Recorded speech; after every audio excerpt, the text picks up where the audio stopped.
I was saying a bit earlier that that one way to value assets is to look at the income stream and divide it by the rate of return. And as the rate of return tends towards zero, then the asset value theoretically tends towards infinity. Are you seeing that? I think it's just an extraordinary reflection by the Reserve Bank Governor.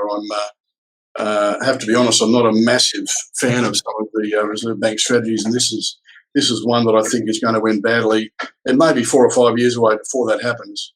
But I think that, the refusal to recognise that we are approaching unsustainable asset price levels is extraordinary. I just don't know. It doesn't register to me.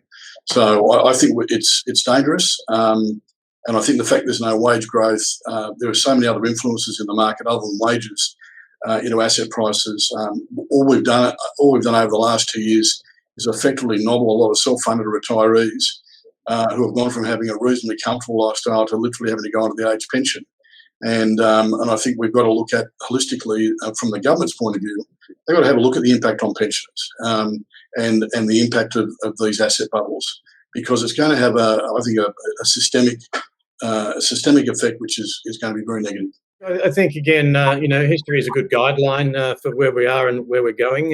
We've seen what happened in Japan with zero interest through the 90s, and it didn't move in terms of asset prices.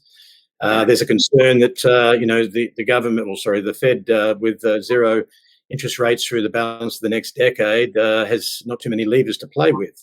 If you're borrowing and gearing up at 1%, you only have to go to 2% interest, and you've doubled your interest. How are you going to service that interest and or repay that principal? So there's a few questions to be made. I think it's important. Interestingly, they talked in that article around wages at about 1.2%, and they're saying that pricing and inflation's running at 1.5%. Now, that's all great when you've got a job, but if unemployment moves from 7 and starts norming up to double digit over the course of the next 1 to 2 years, we've got another equation that needs to be resolved.